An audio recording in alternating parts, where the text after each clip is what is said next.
What's up? For today's video, gagawa tayo ng another video. Sana magustuhan nyo. Ayun nga po. So, ipapakita ko po sa inyo, puro so. Ipapakita ko po sa inyo yung aking ginagawa araw-araw. Guys, sana magustuhan nyo. Supportahan nyo naman ako, please. Mwah! Yan, ito po. Makikita nyo po, ito po yung lock ng aming bahay. Ayan, kasi po bagong lipat po kami dito. Kasi kagagaling lang po namin doon sa aming inuupahang bahay. Ayan. Kukuha po tayo ng upuan para maging guide natin sa pag-akyat. Ayan. So, ayan po. Makikita po natin nagtatambad sa atin yung pinaghirapan ng mama ko. Yun po, siya po yung nag-ayos niyan. Kami pong gumawa ng ganito, yung lalagyan niya sa ilalim. Pero siya yung naghanap ng ganito, ng mga kahoy, putol-putol ng mga kahoy kahit mahirap. Talagang napakasipag ni mama. So, ayan po, no. Dito po, aakyat po tayo at atin po, yan. Kung nakikita niyo po, ito po. Ito. So, aayusin po natin to. At, tayo po ay titiklopin po natin to. Ayan. So, yan po. Titiklopin po natin to. Ayan. So, titiklopin po natin at sasabit doon sa taas para po maging maaliwala sa loob at ventilated yung loob ng bahay. Ayan. So, ito po yung pinakadabi sa nakita nyo na siguro. Natakip sa bitana. Para po, pag umulan, hindi po papasok yung tubig ulan. So, yan pong ginawa ni tatay. Temporary lang naman po to kasi po nga, kakalipat lang po namin ng bahay and wala pa pong pera para tatapos. So, yan pa lang po. Mamaya po ipapakita ko po sa inyo yung pinanggalingan po namin bahay. Yon. So, let's get inside. Ayan. Yan lang po yung laman ng munti naming tahanan. At meron din po kami dito. Yay! Mini sari-sari store. Maliit lang po yan. Sari-sari store. Maliit lang po. Tsaka konti lang po yung laman. Kasi pang ano lang po yan. Yung pang konsumo baga. Pero, meron din pong pumupunta dito at bumibili. Ang kanilang mga pangangailangan. At ayun na nga po guys. So, pupunta tayo ngayon sa kulungan ng aming baboy. Ayan. Ayan. Yan po yung kulungan ng aming baboy. Ayan. Ito po, hindi po namin talaga to baboy. Dito lang po pinalagay ni mama. Pagmamayari po to ng kanyang ate. Ito naman po yung baboy po talaga namin. Si Laki, siya po ay walang puwet. So, tumatay po siya sa kanyang private part kasi babae po siya. Ayan. So, pero kung lalaki po siya, hindi po siya mabubuhay.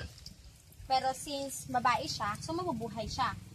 At nakikita nyo po, meron na siya tae. So, kailangan natin siyang linisin.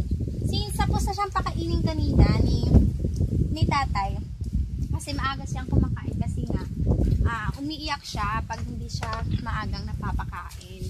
Ayan. So, linisin lang muna natin, no? So, ayun guys, aakyat po tayo at dilinisin po natin yung kulungan ng aming baboy. Ayan. Kailangan po natin siyang linisin. Kasi po, minsan po siya, dyan po siya na parang pag ganyan-ganyan po siya sa kanyang tae na. Mamalaya na lang po natin. Punong-puno na siya ng kanyang tae. Kailangan po siyang linisin. O, Laki, kamusta ka? Huh? What happened to you, ha? Oy, nahingal ka na. Mabuti ka pa. Nahingal ka. Laki mo na. Laki na ni Laki, O, ayan. Sige. Sige. O, pag... Ay! Sige. Baho naman ni Laki. Baho. Baho si Laki, baho. Sige na. Abay, Laki. Ay! Ba't talaga? Ay!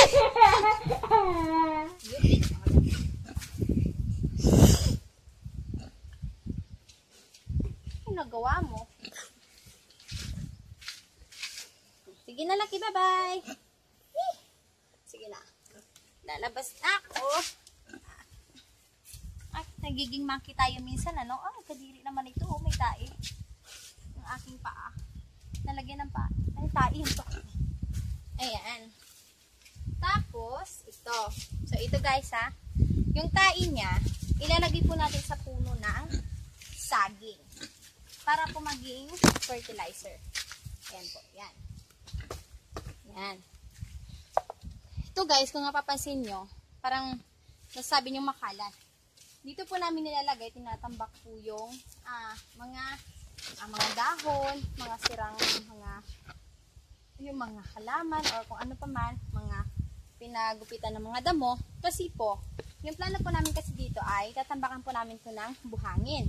Kasi po kailangan po namin taasan yung level ng dito kasi tumataasin po yung level ng water. Kasi po, sa gilid lang po kami ng sapa. Ayan po, yan. So, kailangan po siyang taasan yung level dito para kung sakaling tumaas yung level ng water, so hindi siya dito pasok sa bahay namin. Kasi usually po, pag malakas yung ulan, yung bahay din po namin ay nalapit po siya sa yung pagbaha. Ganun ba? Ayun.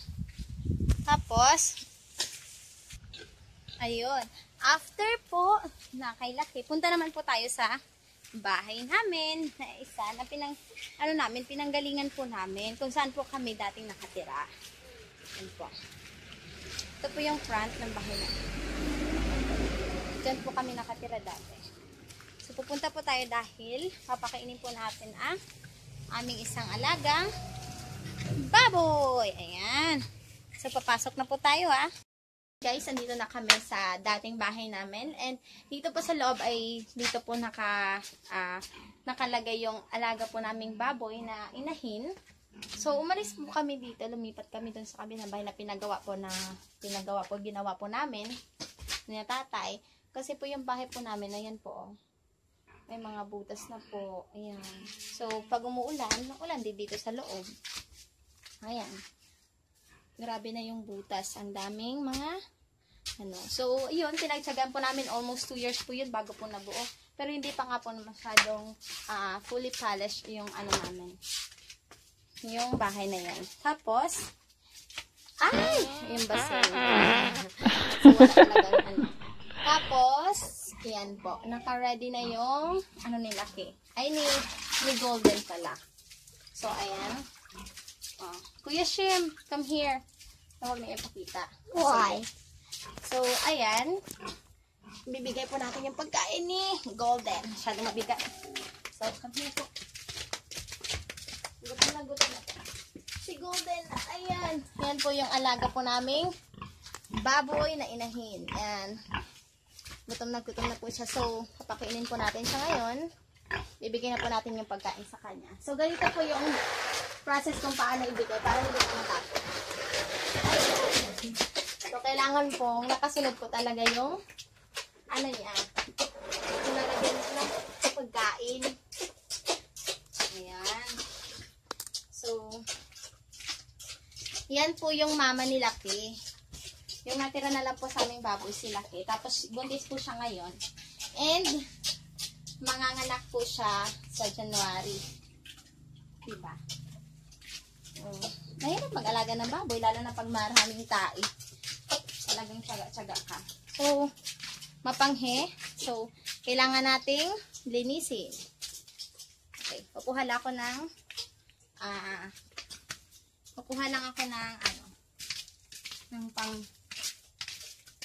pangsalo ng water. Dito. Ito. Saka dito. Ayan. So, ang gagawin po natin ay, ito po. Yan po. Ito. Bubuhusan natin ng water. Ayan. So, ito po. Kailangan po natin ng buhusan ng water. Ayan po. Tapos, yan po ay, ito naman po. May butas po yung gilid lang. Kanyang tulog. Ayan.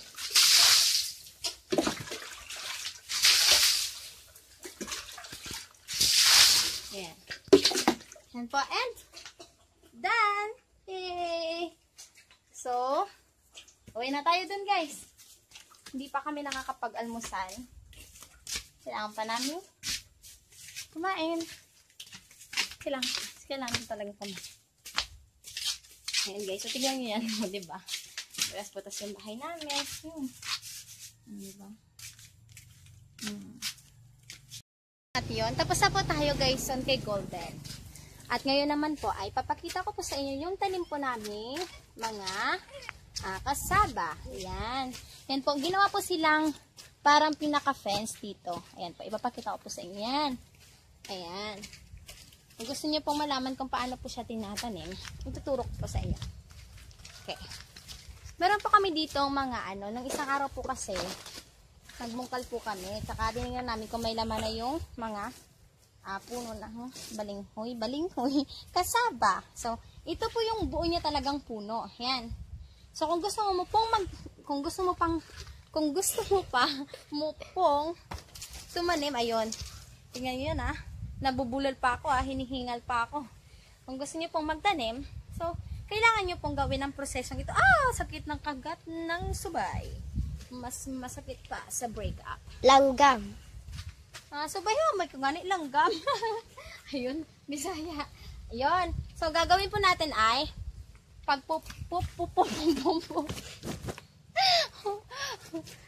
putol-putulin po natin to. Ito mo. Putol-putulin po natin. Yan. Ito. So, yung niya, sample niya, ito na.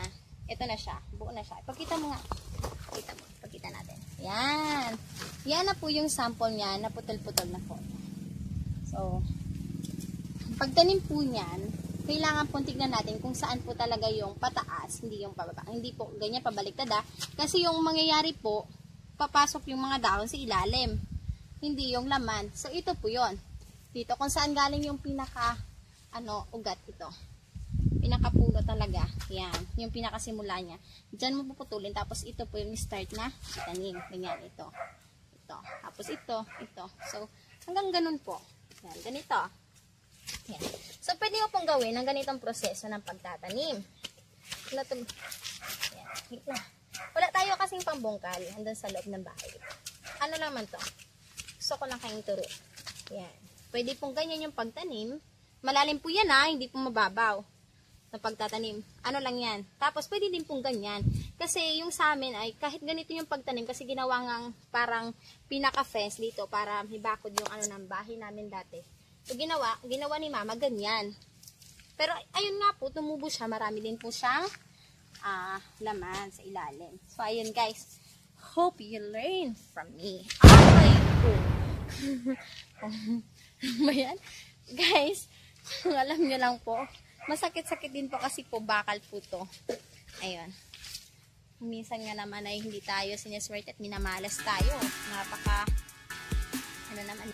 So, ayun guys, maghuhugas na po tayo ng ating pinagkainan. Kasi, kailangan po maghugas tayo kasi mapapagalitan tayo ni mama at saka ni tatay ng ating mga parents. Kasi alam niyo po ba, yung pinakaayaw po talaga nating mga anak, diba? Yung baril na walang tigil. Yun yung bunganga ng mga parents natin. Pero makabubuti yan sa atin, guys. Ayun, makakatulong po talaga sila sa atin. Kasi galing na sila dun alam nila yung kailangan natin in the future. So, ayun guys, mamaya po, pagkatapos kong maghugas, po kami. Kasi po ay pupunta po kami ng church at baka po ay magpa-practice po kami. Tumutuloy na. At gusto ko lang po i-share yan. Movable po yung aming po hugasan, kitchen sink. Ayan, movable po siya, pati yung host po namin. Tapos, ito po yung lalagyan po namin ng plato. Diyan po namin pinapatoy. Pero dinadala po namin doon sa loob yung aming plato. Pagkatapos po siyang matuyo. Yes! Tapos na ako maghugas. So, ayun guys. So, nakikita nyo po. Gusto lang namin i-share. Yan. Yan po yung namin, yung hugasan po namin. Kasi po, bagong lipat nga po kami. Wala po talaga kaming mga pagamit-gamit. Wala pa pong pang-bilet, pang-paayos. Yan. Yan po muna. Tiis-tiis po muna kami dyan. So, ayun guys. Maliligo po muna kami. See ya later! Mwah! Oh! Ayun. Tapos na po kaming maligo at saka magbihis. So, ngayon po, since malapit na yung malapit nang dumating si na mama. Ano ba yung ganyan? Parang chicken, So, magdidilig po tayo ng halaman. Ano ba yung mga puro palakpak? Magdidilig po tayo ng halaman. Tsaka po, tapos na din po ako mag-ready ng mga foods ng aming mga baboy. Mamaya po papakainin po natin sila at lilinisan po sila. So, magdidilig po muna tayo ng mga halaman. Tara po, sama po kayo sa amin. Ayan. So, dito po. Ayan. Dito po kayo. Ayan. Tapos po ay kuha po natin itong movable hose. Hose? Movable hose. Hindi hose. Hose. Okay. Hose. Magbibilig po tayo ng ating, ano ba yan? Yan. Yung mga orchids po natin. Orchids. Po natin. Yan. Mga orchid, yung mga orchids po namin, hindi po gaanong masyadong mataba po kasi hindi na po siya naalagaan. And hindi naman po ako, pero mahilig din po ako sa halaman, pero parang hindi po kasi ako gulihan. Pero, kaya din po siguro. Ayan, yung mga halaman po na kailangan natin diligan. So, ayun po guys. Meron po kaming bisita. Ayan, ang gwapo yung yung inchik naming pinsan. Diba? Parang inchik. Inchik na pinsan. Okay, ikaw nga Kuya Shim, tingnan natin kung marunong ka. Ayan, tingnan natin si Kuya Shim. Yan. Kailangan po ngayon, yung mga bata, ituruan po natin sila ng mga trabaho habang maaga pa po. Ayun. Ayan, galing-galing. Okay. Galing-galing ah. Ayun. Ayun. Meron pa po tayong isang bata. Ayan. Pinsan din po namin yan. So, ayan po. Didilig siya ng halaman. Yun. Yun. Ayun guys. Sapos-sapot tayo magdilig ng ating mga halaman. And now, pupunta po tayo ulit sa ating babuyan. At, as always, magpapakain na po tayo kay Laki kasi po si tatay ay nagagalit siya pag hindi hindi po napakain yung baboy before po siya dumating galing sa trabaho. Ayun. So, your turn. Ayan. Gagawin po natin. Ba't ako yung pinipicture mo? My God. Andyan na si Laki. So, hindi na natin kailangan pumasok pa. Ayun. Yung pet ko talaga yung favorite mong video na. Dito. Nagmukha na akong dyan na tao. Kanina, mukha akong aswang. Ayan. Kuha tayo ng tae. Kasi wala naman po siyang tae masyado. Ay! Tingnan niyo po ang itsura ng baboy namin. Ang cute, diba? Cute, cute. So cute. Ayan po. Yun. Nakuha na po natin. So, ang kailangan na lang po ay so, ayan po. Bubuhusan po ng water yung merong tae na part. Ayan. Yung kapatid ko naman po. Kasi dapat sa minsan marunong din po siya. Ay! Ano ba yan? Merong pig na malaki-laki sa akin. Malaking pig. Hello! Hello! Laki?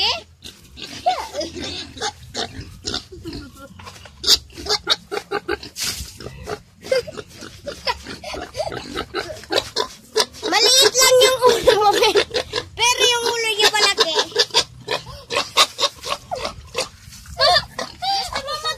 Wag! Dali na. Ikaw. Na-drink daw siya. Pinapadrink niya ng water. Sige nga. Wow! Ayan. You're drinking na. You're drinking. Ito na po yung pagkain nila. So, ibigay na po natin ito sa kanya. Kasi po, masyado na siya na. Lagi, I have something for you. Eat this. Enjoy eating. Ay! Pagpapot pa sana. Ayun. Ayan na po. Nakakain na po yung aming piggy-piggy. Yan, yung piggy-piggy-piggy. Oink, oink, oink. Ang piggy-piggy, oink, oink. Let's go. Pupunta po tayo doon sa aming bahay. Ayan. Huwag mo yung pakita. Hindi mo ako 60. Ayan. So, pupunta po tayo dito sa bahay. Tapos, tayo po, ba't ang dilim? Ayan, ang dilim mo, guys. Ayan. So, pasok po kayo. Sa isang bahay po namin to.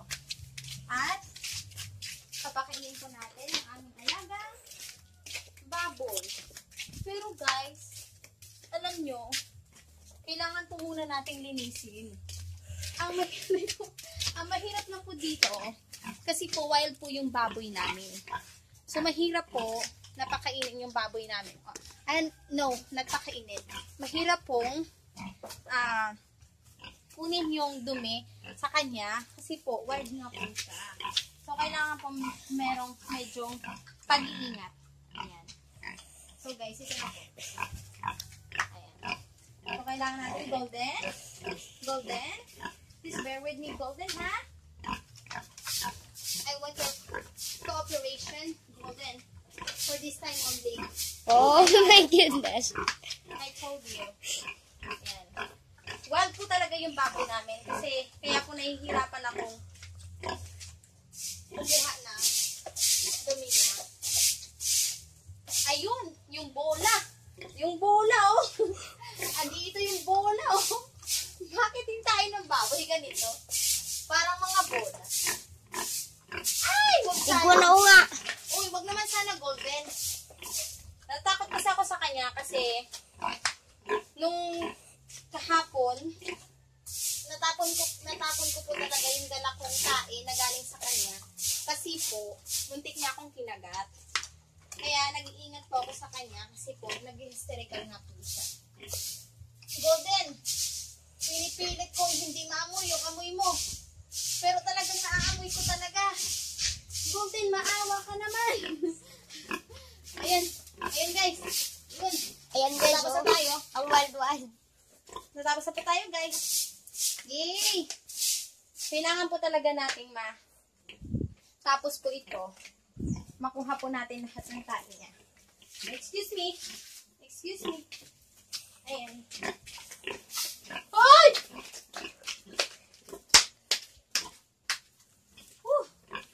Ayan. Nakuha na po natin, guys. Tapos yung next po ay saan na ba yung ano ko? Ayan. So, lilinisin po natin siya, guys. So, yun.